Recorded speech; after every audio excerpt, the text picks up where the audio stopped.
उम्मीद करता हूँ सब दोस्त खैर वाफियत से होंगे। अल्हम्दुलिल्लाह मैं भी ठीक हूँ। हाजिर हूँ एक नए वीडियो के साथ। आज का हमारा वीडियो है जो कि मैं स्टार्ट करने वाला हूँ ग्रामर। जी हाँ दोस्तों, चैलेंजर बुक से मैंने उठाया है ग्रामर का पोर्शन जो कि इंग्लिश से रिलेटेड है। तो बिल्कुल आप कह सकते हो it is backbone of English. ये इंग्लिश का क्या है, बैकबोन। जैसे हमारी रीढ़ की हड्डी है तो इंग्लिश में ग्रामर भी इसी तरह काम करता है। We are going to start our topic that is grammar. तो फर्स्ट हमारा टॉपिक है जो कि ग्रामर। अगर आप बेसिक से लेके एडवांस तक इंग्लिश सीखना चाहते हो तो kindly like and subscribe my YouTube channel. तो हम मिल के इंशाल्लाह इसको कंप्लीट करेंगे ग्रामर को बेसिक से लेके एडवांस तक। तो क्योंकि इम्पोर्टेंट है ग्रामर आजकल, हर कम्पिटिटिव एग्ज़ाम में आपके लिए ग्रामर लाजमी और नेसेसरी है। आपकी टाइम वेस्ट किए बगैर हम स्टार्ट कर रहे हैं अपना टॉपिक जिसका नाम है ग्रामर। जैसे कि मैंने इधर लिखा है ग्रामर, उर्दू में भी इसके लिए मैंने लिखा है ग्रामर। तो everybody asks what is grammar. आपसे हर कोई पूछ सकता है कि ग्रामर है क्या। पहला क्वेश्चंस जो कि इम्पोर्टेंट एंड नेसेसरी है, इसका डेफिनेशन आपने याद कर लेना है। The set of rules governing the structure of language. इसके मुख्तलिफ डेफिनेशंस आपको मिलेंगी।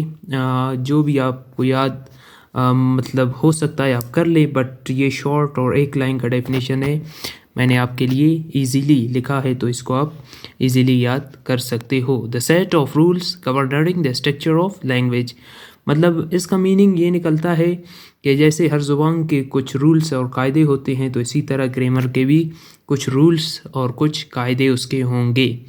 तो इसके बाद नेक्स्ट हमारा जो इम्पोर्टेंट टॉपिक है, बिल्कुल मैंने आसान और बेसिक से मैंने उठाया है चैलेंजर के बुक से, तो आप इसको इजीली याद कर सकते हो और समझ सकते हो।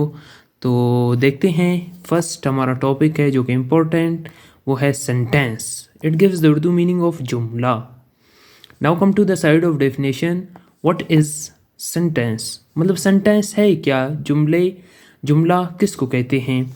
डेफिनेशन, मैंने पहले ही कहा कि डेफिनेशंस इंपॉर्टेंट है। अगर आपको उसका डेफिनेशन आता है तो कोई भी आपसे आते हुए यही पूछेगा, चाहे टीचर है कोई भी आपसे किसी भी प्लेस किसी भी जगह पे पूछ सकता है उसका डेफिनेशन। तो आपको एक या दो लाइन का है तो इजीली आपको याद हो सकते हैं, तो काइंडली इसको याद कर ले। तो फर्स्ट देखते हैं सेंटेंस का definition. A group of words which has a subject and predicate and gives clear and complete sense is called sentence. जी हाँ दोस्तों, a group of words which has a subject and predicate and gives clear and complete sense is called sentence. तो sentence का Urdu sense और meaning ये निकलता है कि मतलब सेंटेंस क्या हो सकता है। सेंटेंस मतलब लफ्ज़ों का क्या हो सकता है, ग्रुप हो सकता है जिसमें सब्जेक्ट भी होना चाहिए, प्रेडिकेट भी होना चाहिए। वो मैंने इनको हाईलाइट किया है, जैसे कि मैंने इधर सब्जेक्ट को हाईलाइट किया है और प्रेडिकेट को, फिर मैं इनको डिटेल के साथ समझाऊंगा what is subject what is predicate. Just अभी आपने इसका डेफिनेशन याद कर लेना है। तो सेकंड, इससे इम्पोर्टेंट एक सवाल आपसे पूछा जा सकता है, वो क्या है आपका, what are components of sentence? What are components? It gives the Urdu meaning of aim या जुज, मतलब सेंटेंस में क्या क्या जुज या उसमें एम हिस्से कौन कौन से हो सकते हैं।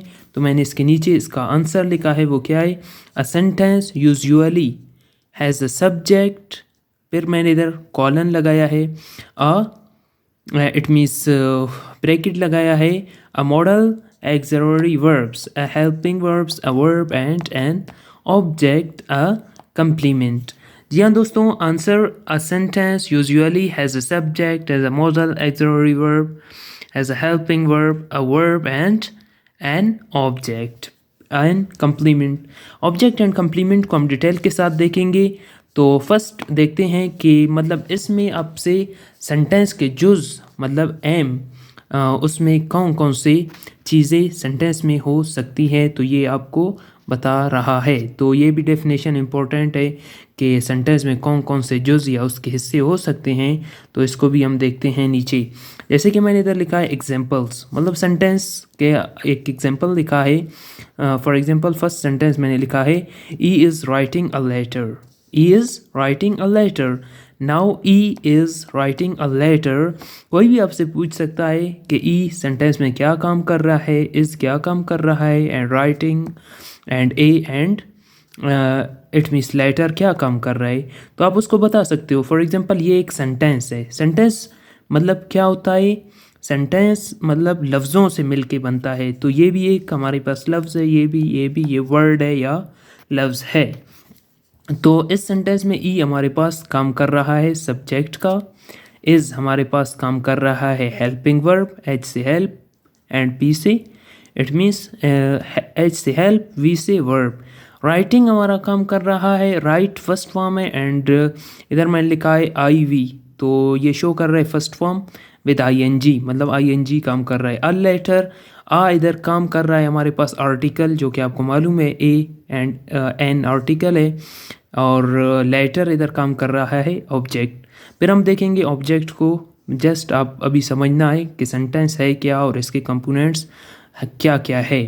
तो अभी जैसे कि ये सब इसके अहम जुज़ है, तो ये सब मिल के एक सेंटेंस बनाते हैं। जैसे ई हुआ, इज़ हुआ, राइटिंग हुआ, अ लेटर, ये सब इन्होंने मिल के एक सेंटेंस बनाया, तो ये है सेंटेंस। एंड सेकंड चीज़ है वो क्या है? यू कैन प्ले फुटबॉल, आप फुटबॉल खेल सकते हो। जैसे कि मैंने कहा कि सेंटेंस में मॉडल ऑक्सिलरी वर्ब भी हो सकता है, तो ई सब्जेक्ट भी हो गया, इसमें इज़ हेल्पिंग वर्ब भी हो गया। तो you can play football, you subject भी हो गया सेंटेंस में, can it means modal, M से मॉडल, ए से ऑक्सिलरी वर्ब, जो कि उर्दू में मीनिंग देता है फ़ेल मुआविन, एंड प्ले फर्स्ट फॉर्म इधर काम कर रहे, फुटबॉल ऑब्जेक्ट काम कर रहा है। उम्मीद करता हूँ सेंटेंस आपको समझ आ गया होगा। तो नेक्स्ट टॉपिक है हमारा, उसकी तरफ चलते हैं। वो है what is subject. Subject it gives the Urdu meaning of file, it gives the Urdu meaning of file. इसका उर्दू मीनिंग भी याद रखना है। डेफिनेशन इसका क्या है? इन सेंटेंस डूअर ऑफ एक्शन और द पर्सन, थिंग और place which we are talking about is called subject. File इसको उर्दू में देखते हैं, यानी जुमले में काम करने वाला या जुमले में जिस शख्स या चीज़ या जगह के बारे में हम बात कर रहे हों उसको सब्जेक्ट कहते हैं। जी हाँ दोस्तों, जैसे कि मैंने इधर हाईलाइट किया है पर्सन को एंड थिंग को एंड प्लेस को, पर्सन्स, थिंग्स एंड प्लेस।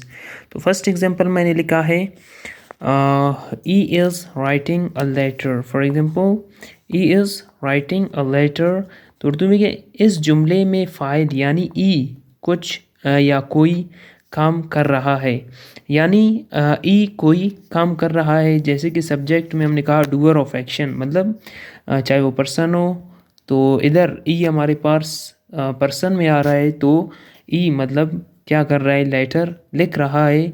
तो हम बात कर रहे हैं किसके बारे में? ई के बारे में। तो ई कुछ काम कर रहा है, तो ई हमारे पास सब्जेक्ट इस सेंटेंस में कहलाएगा।